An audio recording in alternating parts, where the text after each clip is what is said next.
Hello everyone, Time Lord 91011 here, with an update on my layout, which I'm sure some of you have been wanting to hear about it, which here it is, which, sorry about this, but a couple of stuff has been going on in my life lately. Well, so here we are, so I'll get down to it. Here we have the turntable right in front of you, which before it just used to be all bland and, basic, which I've painted it all and put brick stuff inside it, texture inside, to help bring out a bit more like it was in season 1 up to more later seasons. And also I've added lights inside the sheds as well, which I'll just turn on. Hold on.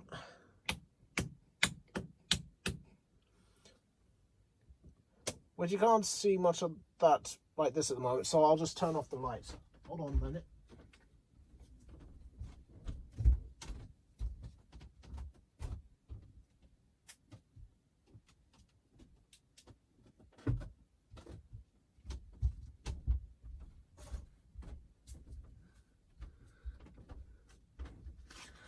So here's the sheds with the lights on, and also the lamps out outside as well. Which some of the lights aren't working inside, which I'm not sure why, which I'll have to go back inside the sheds and have a look and see what's going on with them. But they were working before, because I gave them a test run as well. I even took a picture of them, but I'll just see how it goes. So let me just get the lights back on.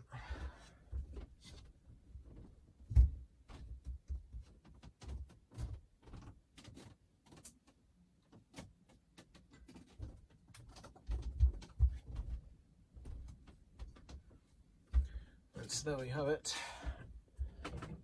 and which I've got the lights turned on at each control system, so such as there 1, 2, 3, 4, 5, 6, which I've labelled each one of them by a certain one, and which all I have to do is turn them off at a certain switch and then they go off. So they've got their own individual switch.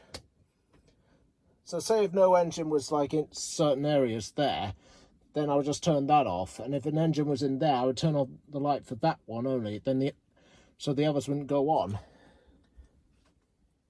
Right, now turning over to the others for area. So yeah, here's the top of Gordon's Hill, which there's Maron Station, or Abbey Station, which I think it'll be Maron Station. So you can see it's changed from the last time you saw it from the unfinished tour of my layout video, part 2. So, yes. So I decided to make it go down instead of keeping up to that level, which, as I could see, it was getting too close to the top there, which I wasn't really liking that at all. So I decided to change it and bring it down a bit. But the one thing that was concerning was about this bit here, because trains like Emily, for example, because of her funnel or Toby's top, would bump into the top there. So I had to make sure that the distance between the height and also the bottom there for the tunnel there was just about the right size, so they wouldn't bump into each other. After a couple of tests, I made sure, and everything was working out all right, and there were no bumps or anything.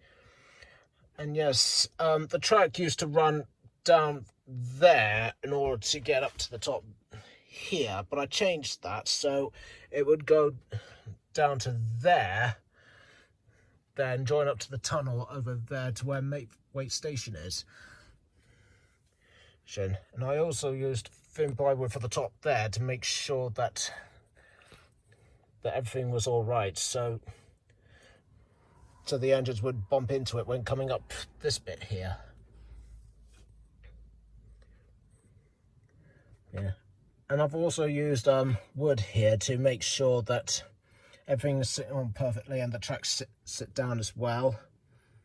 Well, I've also changed the back bit around here as well. So this used to be the incline bit, which there's still a bit underneath here, but I'm changing that to have wood there instead, so it holds the track into place. Which I've done over the side though, for where the bridge is for the narrow gauge railway bridge. I'll get to that in a bit. We're getting back to here.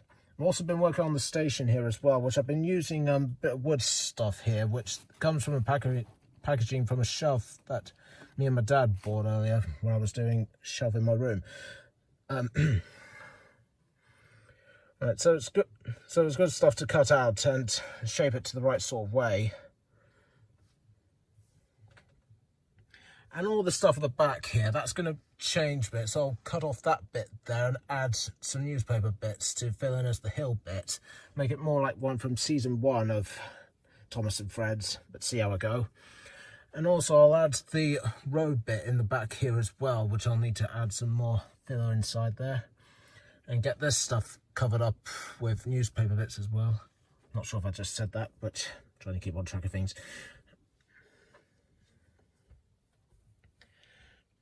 And yes, I've been rearranging my Great Waterton area as well. So those two used to be over there, and that used to be over there, which I thought wasn't quite a good idea, because with it being too close there and Marron Station there, I decided to move that over to here and move that from there to over there. Because looking at the pictures from Thomas and Fred's of Great Waterton, I saw that they were over on that side of the station, not over there. And also I found this the other day, so I thought it would be a great corner area to add on to finish off that town area for Great Waterton. I'm still keeping the clock there, but I might have to move it over a bit. It's just so that vehicles like Bertie the bus can still get around it. And I've still left a bit of road there, but I had to cut off a bit over there to add a bit more hill area, which I'm planning to add over here to help separate this sort of separate Great Waterton from Marron. So even though in the series they're not close to each other, but I'm afraid that's the sort of space I've got. Yeah. And I'll be getting around to this other bit shortly, but as I said, I've been working on other bits at the moment, which I'll try and get around to as soon as I can. Just sort of time, really. So yeah, that's going to be the tunnel area, the Spencer there, which I'm just having him being tested at the moment, along the tracks I mean. And here's the bit of track that I was telling you about.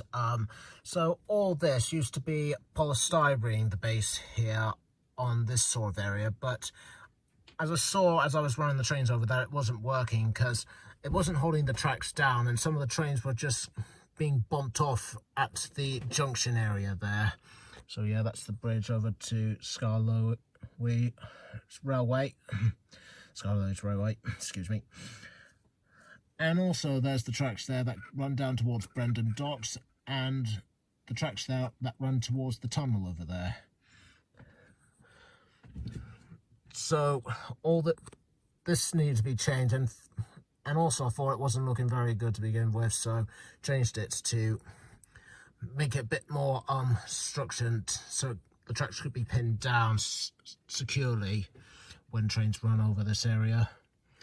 And also to get more bit of a height or slope sort of area, so when it came to Gordon's Hill going back up it wasn't too much of a slope to go on, because I wasn't really liking the way it was, of how it was going like a slope all the way up to the top there, which didn't look right. So decided to bring it down a bit, each of the sections, so it's more level, because more of a there is Gordon's Hill, not all the rest being a hill. Excuse me if I'm repeating myself, but just trying to explain best I can. So yeah, there you have it.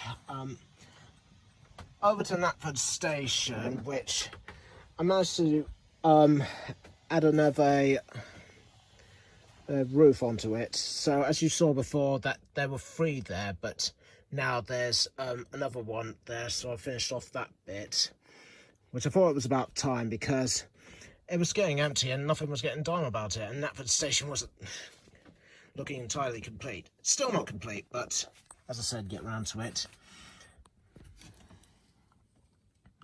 which I couldn't remember much, but it was lucky I did my video of how I made my Japanese back then, otherwise I'd be lost. And I managed to save up the templates as well. So yeah, there you have it. Same as well.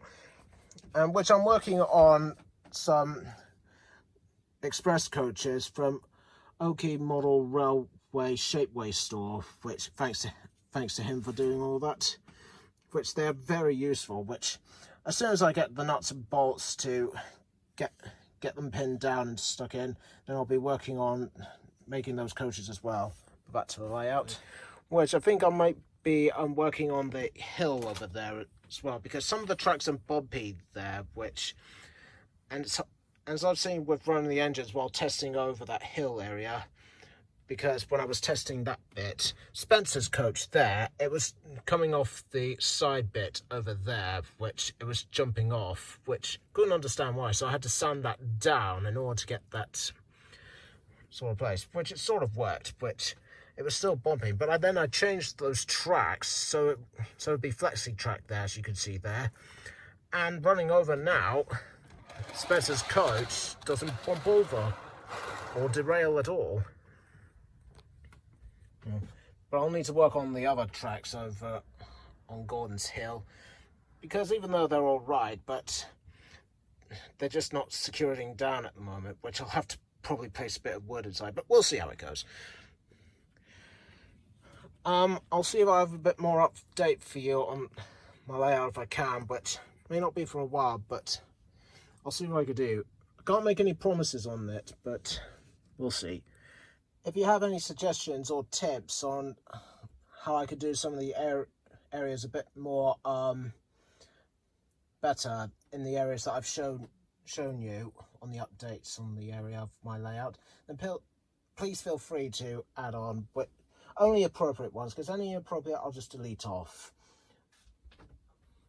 And I'd especially like to thank a couple of others that have helped me in the past, such as Terence the Tractor 525 on some of the hills, which I've used quite a bit of his advice on them best I can, and also a couple of others have given good advice on my layout so far, which still, as I said, still not finished, but I will get around to it in time. So thank you, and have a good day, everyone. This is Time Lord 91011 signing off. Thank you.